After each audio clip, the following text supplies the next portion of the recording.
বাচ্চার ব্রুডিং ঘর নির্মাণ অর্থাৎ বাচ্চাকে তাপ দেওয়ার ঘরের নির্মাণ কিভাবে স্বল্প খরচে এবং বৈজ্ঞানিক পদ্ধতিতে করতে পারবো সেই বিষয়ে জানার জন্য ভিডিওটি না টেনে সম্পূর্ণ দেখার অনুরোধ রইল। এবং চ্যানেলে নতুন থাকলে অবশ্যই চ্যানেলটিকে সাবস্ক্রাইব করে পাশে থাকা বেল আইকনটি প্রেস করে দেবেন। তো চলুন শুরু করা যাক। তো বাচ্চা ব্রুডিংয়ের বেশ কিছু প্রাথমিক নিয়ম আছে।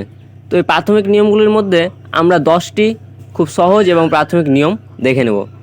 তো ভিডিওতে দেখতে পাচ্ছেন প্রথমে যেটা করা হচ্ছে, যেই জায়গাটায় ব্রুডিং করা হবে সেই জায়গাটা ভালোভাবে পরিষ্কার করে নেবেন, ঝাড়টার দিয়ে নেবেন, ধুলোবালি যেগুলো আছে সেগুলো পরিষ্কার করে নেবেন একদম সম্পূর্ণভাবে।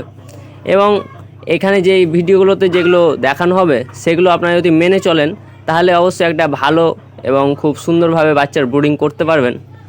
এবং এরপরে পরিষ্কার করার পরে যেটা করবেন সেটা হচ্ছে পুরো জায়গাটা অর্থাৎ আপনি পুরো ফার্মটাতেই স্প্রে করে নেবেন। স্প্রেটা কিসের করবেন?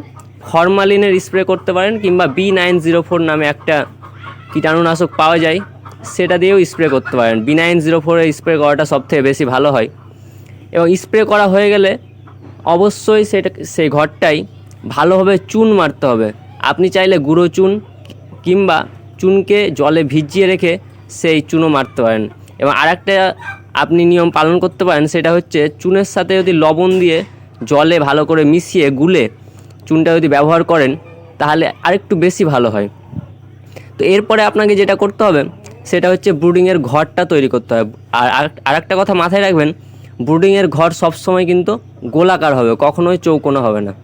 চৌকোনা হলে কি সমস্যা হতে পারে সেটা হচ্ছে বাচ্চা কোনায় বেশি জড়ো হবে, এর ফলে চাপাচাপিতে মারা যাবে। আর গোলাকার হলে কোনো কোনায় থাকবে না, সেহেতু কোনায় জড়ো হওয়ার কোনো প্রশ্নই থাকবে না। এবার আপনি ব্রুডিং ঘরের ক্ষেত্রে টিনের সিট কিংবা প্লাস্টিকেরও সিট ব্যবহার করতে পারেন।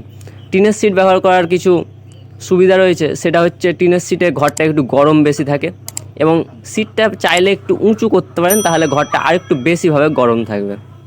এরপরে আপনারা যে টিনের সিটটা কিংবা প্লাস্টিকের সিটটা মারবেন সেই সিটটা যাতে এদিক ওদিকে সরে কিংবা জোরে হাওয়া বাতাস এলে ঝড় এলে যাতে এদিক ওদিকে না পালিয়ে যায়, সেই জন্য চারো সাইডে কঞ্চি কিংবা খুচি যেগুলো দেখতে পাচ্ছেন ভিডিওতে, সেই ধরনের খুচি চারো সাইডে মেরে নেবেন যাতে এদিক ওদিকে নড়াচড়া না করে।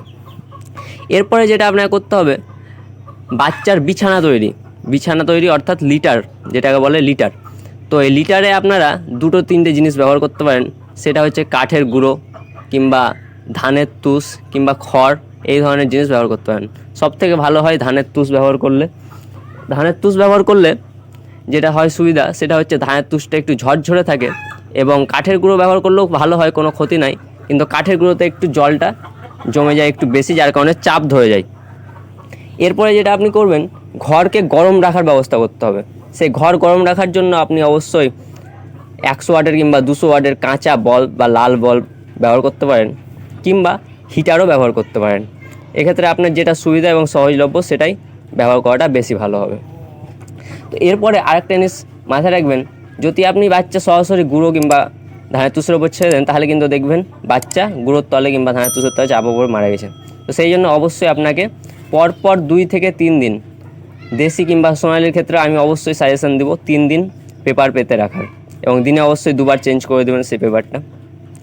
এবং আরেকটা জিনিস মাথায় রাখবেন, যেহেতু দিনের বেলায় যদি গরম থাকে রাতের বেলায় মাঝে মাঝে ঠান্ডা পড়ে যায়, সেই জন্য চার সাইডটা একটু পর্দা দিয়ে কভার করার চেষ্টা করবেন। পর্দা দিয়ে কভার করলে কি হয়, তাপটা একটু ধরে রাখে।